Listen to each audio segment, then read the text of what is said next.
The parking ticket I did pull. The ticket wasn't mine, but it knew my car better than I did. It sat on our kitchen island at 7 in the morning, a pale pink rectangle from the Midtown Arcus garage. Date last night. Entry 2004. Exit 0111. License plate mine. Level P3. Payment validated. Under discounts in tiny type that felt like a smirk. Gala partner. Rhea poured coffee like it should answer something. She wore one of my shirts with the sleeves folded once, her concession to pretending we weren't in a hurry. She runs a legal aid unit that specializes in tenant harassment and city facility contract disputes. She knows the exact temperature at which an apology curdles. I manage reputations professionally and doors recreationally. "You left early," she said, eyes on the ticket, not me. "I left with you," I said. "We got in a cab at 11:23 because the mayor's speech was a hostage situation." "Then why does your plate leave the garage at 0111? She asked. I looked at the ticket. The paper gave nothing away. Paper never confesses first. The gala had been at the museum connected to the Arcus by a tunnel that smells like money, remembering it used to be marble. We'd left the car because we were both on the right side of 2 drinks. I hadn't come back for it. I know that much the way you know your own name. "Somebody used my plate," I said, because I like to start the day with discouraging accuracy. The phone buzzed like a doorbell with bad manners. Unknown number. The text was a photo of the garage exit at 0111, the red bar up, my car's nose in the frame. The driver's face was a blur. The next message arrived under it. "I hope you got home okay, handsome. In." Rhea didn't flinch. She has a different reflex. She gets safer to stand near. "N is for who?" she asked. "Nightmare," I said. She exhaled exactly once, then put the mug down and set both hands on the counter the way she does when she chooses law over theater. "Say it." "Honeysuckle," I said, hatting it correctly. "That's why it works," she said, and kissed me like punctuation, firm, brief, the mark between what happened and what happens next. We're not starting the day with a lie. We're starting it with a plan. The gala was for the Harbor Children's Clinic, which makes people who hate taxes feel generous. It had drawn everyone who prefers solving problems with cocktails, developers, donors, the deputy commissioner who smiles like a minor storm. I'd spent half the night telling a council aide why voluntary escrow isn't a contradiction in terms. Rhea had been cornered by a board member's wife who treats tenant protections like a fad she didn't buy early enough. At 11:23, we tapped our coats from the check, laughed at a joke I've already forgotten, and left our car asleep in P3. "I know who N is," I said. "I think." Rhea tilted her head like a locksmith considering an unfamiliar lock. "And?" "Noel," I said. "She used to do special situations for a rival firm. She calls herself a fixer. She's a fuse." Rhea's mouth did that knot smile I love and fear. "She texts you often." "She texted me once, 2 years ago, to congratulate me on not taking a job I shouldn't have wanted. I didn't answer." "Maybe you should now," she said. The Arcus garage office sits behind a glass wall etched with a pattern that suggests the comfort of fences. The attendant was a man who looked like he narrates the weather to houseplants. Behind him, a wall of monitors divided into squares, entry lanes, exit lanes, license plate readers spitting text into boxes, human faces downgraded to possibilities. I set the ticket down. "I need the session." He looked at the ticket, at me, at Rhea, at a point 2 inches to the left of my shoulder. "Manager only," he said. "Call them," Rhea said. "Tell them this is a data privacy request under City Ordinance Section 12-172. He blinked like the rest of his face had filed a late notice. He picked up the phone. 3 minutes later, a woman in an Arcus polo with an old tattoo peeking from the cuff unlocked the side door and led us into the small room where garages practice being evidence. "We redact faces," she said, as if that would stop whoever was supposed to be stopped. "Leave the driver blurred," I said. "I want the lane log, the plate read, the validation scan, the list of validations granted between 00:55 and 01:20, and the audit trail for any manual lifts." She looked at me like she was trying to decide whether to call security or her cousin. "You a lawyer?" "Worse," Rhea said. "He reads contracts for fun." The manager's mouth did the bare minimum curve to qualify as a smile. She pulled up the session. At 01:11, the camera watched my car nose the bar. The license plate reader stamped out my alphanumerics. The bar rose.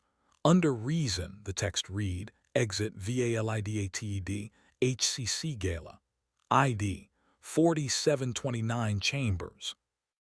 "Chambers," Rhea said. The manager shrugged. "Could be a donor, could be a vendor, could be somebody who leaned on someone who knows how to make a button say yes." My phone buzzed again. Noel, blue coat, black heels, tunnel bench at 01:02, gorgeous, a little cruel. Rhea read over my shoulder. "She wants you to think this is personal," she said. "It's not," I said. "It never is," she said, "until it is." We asked for the validation log. It printed on dot matrix paper that smelled like faxed regrets. 27 validations in that window, 22 with names that looked like donor tears, Pearl, Harbor, 3 marked vendor, 1 media, 1 internal. "Internal?" I asked. "Garage staff," the manager said. "Or hotel, or museum, we share the tunnel, please don't tell me we shouldn't." I pointed to 4729 Chambers. "Who?" She looked at the last column, the one they pretend is machine. Her finger tapped twice. "Manual override by LV," she said. "And a note." She turned the monitor so I could see. "Per Noel." Rhea didn't curse. She doesn't need to. She tucked her hair behind her ear the way she does when she's about to set fire politely. "Call LV," she said. LV arrived still carrying the smell of a cigarette she hadn't finished. She had the kind of eyes you get from seeing other people at their worst and deciding to stay anyway. "Manual lift at 01:11, the manager said. "Per Noel." LV's mouth tilted. "Noel's the one in the blue coat," she said. She looked like trouble that knows it. She said donor like it was a badge, and she had a laminated thing on a lanyard with a hologram that looked expensive. She said the driver's wife was sick. He'd left her coat upstairs. He was just bringing the car around. "So I hit the button because I'm tired of this winter, and because I'm not paid for empathy, but I still have some." Rhea breathed out slowly. "He bring the car back." LV shook her head. "No, but I got the feeling the car wasn't the point." Noel had left me a third gift by the time we reached the museum tunnel, a printed photo of the bench halfway down. 2 figures, one in a blue coat, one in a black dress, leaned too close for charity. The faces were blurred by motion, but the posture was declarative. The security guard at the museum end wore the kind of boredom that doesn't survive bad news. I showed him the ticket. "We need the bench camera." He made the face of a man remembering his training and forgetting it quickly. "I can't," he said then. "But if you were to request footage from the maintenance folder labeled Pipe Inspect, you would find 22 seconds between 01:01 and 01:03 that the system saved by accident." Noel had planned that part too. The clip played on a screen that would have bought dinner for two and still had change for regret. Blue coat, black dress. The woman in black took the other's wrist, lifted it to her mouth, kissed the inside with the casualness of people who don't have to ask, then laughed, touching a necklace I recognized because I had bought its cousin once and hated myself for it the next morning. Then she stepped back, straightened the other woman's coat like she owned it, and left. It wasn't Rhea. It wasn't me. It was a performance of personal that wanted to be a rumor. "Who is Black Dress?" Rhea asked. "Someone who wants to remind me she knows where the walls are," I said. "You're not answering the question," she said gently. "Councilwoman DeVere," I said. "She chairs zoning. She thinks flirtation is a form of leverage because the men she practices on keep confirming it." Rhea nodded once and not happily. "Okay," she said. "So the story they're trying to sell is, your car left with someone else in it while I slept, and you kissed a politician in a tunnel when you were supposed to be being my plus one to a gala about sick kids. And the bill they'll submit is, you owe a favor to Chambers," I said, "who is either a person or a firm or an alias for a developer who wants a vote." We didn't have to guess long. At 10:10 a.m., my office received a breakfast invitation from Chambers and Rowe Civic Strategies to discuss alignment opportunities for Harbor South. The replita was a personal address, Noel at.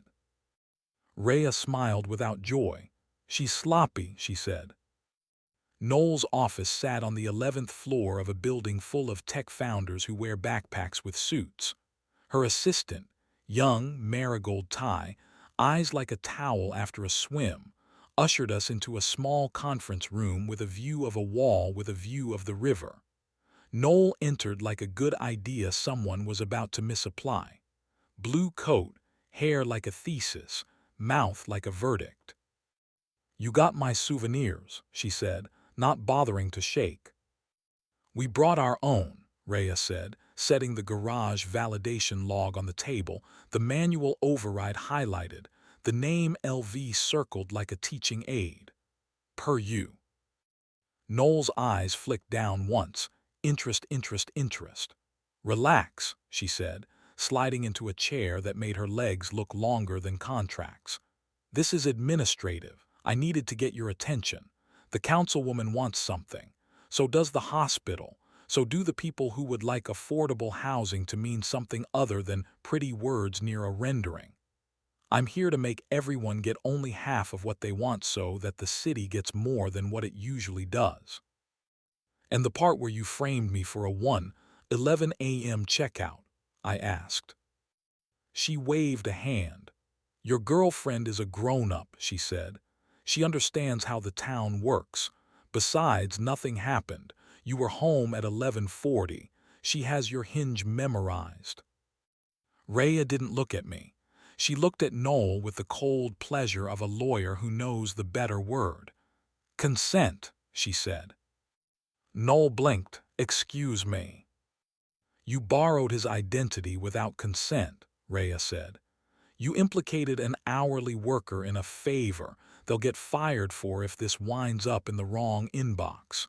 You staged an exit you wanted us to explain to you, out loud, so we'd be softened up for a deal. You want what?" Noel smiled because the other options are rarely available to people like her. "The vote on Riverbend's Parcel H," she said.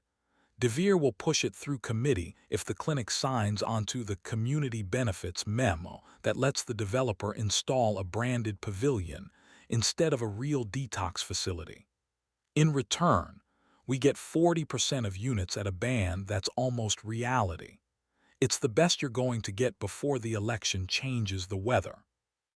You want us to help you make a small good thing and a big bad thing at the same time," I said.